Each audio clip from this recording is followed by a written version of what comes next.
Hey friends, it's Ashton here again with Gents, back with 5 more fragrances that you can pick up for under $20 online. In my opinion, each one of these are worth owning. They're all a little bit different, but they're really good quality for the price. So let's go ahead and check out the first fragrance. First off, we have Kinzo Tokyo.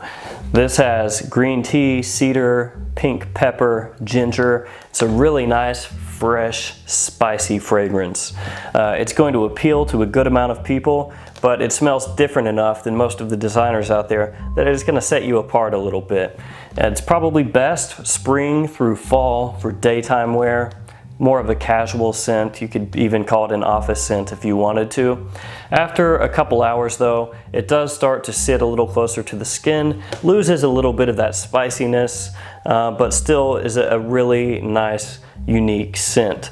And if you are into Japanese animation, you know you can just pop this on, say that you're wearing Tokyo, and just go full bore into Japanophile mode. Next up, Ellis M. This has vanilla, tonka, anise, a little bit of cinnamon. It's a nice scent that gets compared to Chanel Allure Homme. It's not a clone of Allure Homme, but there are a little bit of similarities there that you'll pick up if you spray the two next to each other. It's got a nice kind of creamy woody vibe. There's also obviously a little bit of sweetness that comes in when the vanilla starts to peek into the fragrance a little bit more. You see this very often at Ross and TJ Maxx.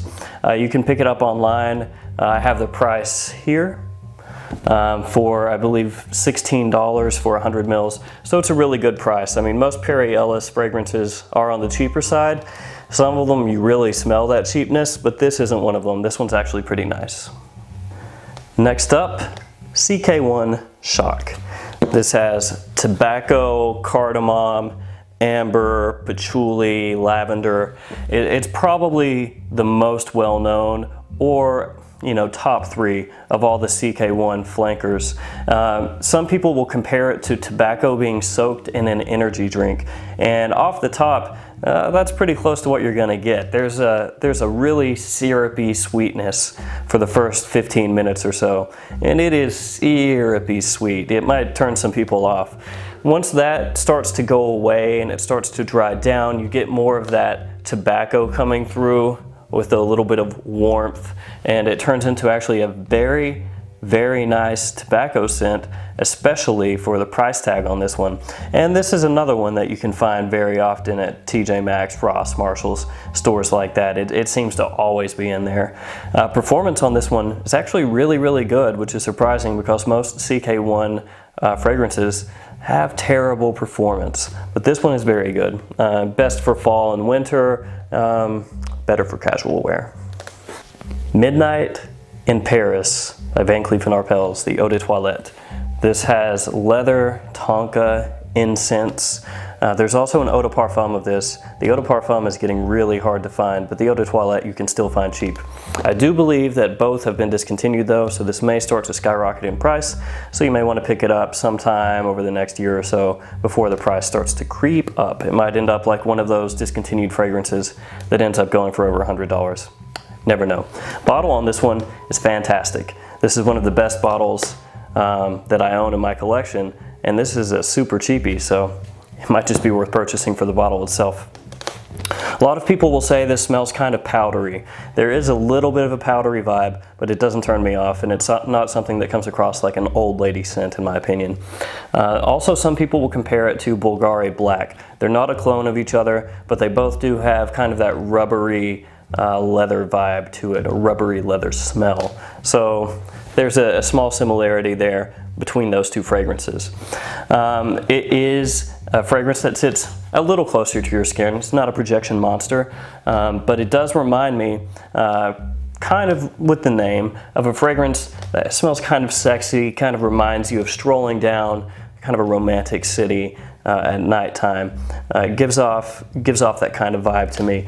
It doesn't smell cheap at all. It's well blended, and it is a fragrance that can garner you compliments. Definitely look this one up if you've never heard of it, but in the fragrance community, it seems like most everybody has heard of this, and a lot of people own it. Last on the list, we have Je pour Homme Eau de Toilette by Boucheron.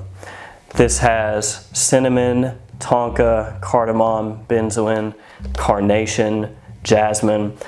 This is a really rich, sophisticated scent. This is probably not great for a younger guy. It's someone who has confidence and maybe even someone who's going to wear it dressed up. The benzoin comes across really nicely. It gives a really thick kind of spiciness to the fragrance, and you get those floral nuances, especially in the mid and to the dry down, that kind of just play along with the spiciness in the fragrance. It doesn't make it feminine at all. This is a masculine fragrance, and like I said, it's more along those lines of a sophisticated fragrance. The performance in this is beastly for an eau de toilette, especially at this price range. It performs really well. You get great longevity, good sillage. Presentation is nice. The eau de parfum is just a little bit more expensive, but honestly, I prefer the eau de toilette. You get a little better separation of the notes in the eau de toilette. You have a little bit better of, as it dries down, kind of going into different stages, where the eau de parfum is kind of just, everything just kind of thrown all together. So in my opinion, the eau de toilette is the superior purchase. If you really like it though, you can pick both up and make up your own mind on this one. All right guys, that's 5 more fragrances that you can pick up for under $20 online. Each one of these is a quality fragrance in my opinion. Obviously you can go online and search them out if you're interested in any of these and kind of make up your own mind to see if one of them is worth the purchase. Some of them are really well known already, but still just putting that out there for anyone that may not be aware, you can pick these up for under 20 bucks. So thanks for watching. Until next time, like, comment, subscribe. Goodbye. Boom. Into Japanophile mode. Where'd my other one go?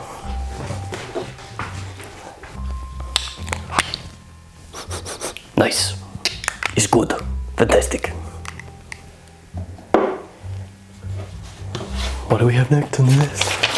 Oh boy, this is a good one.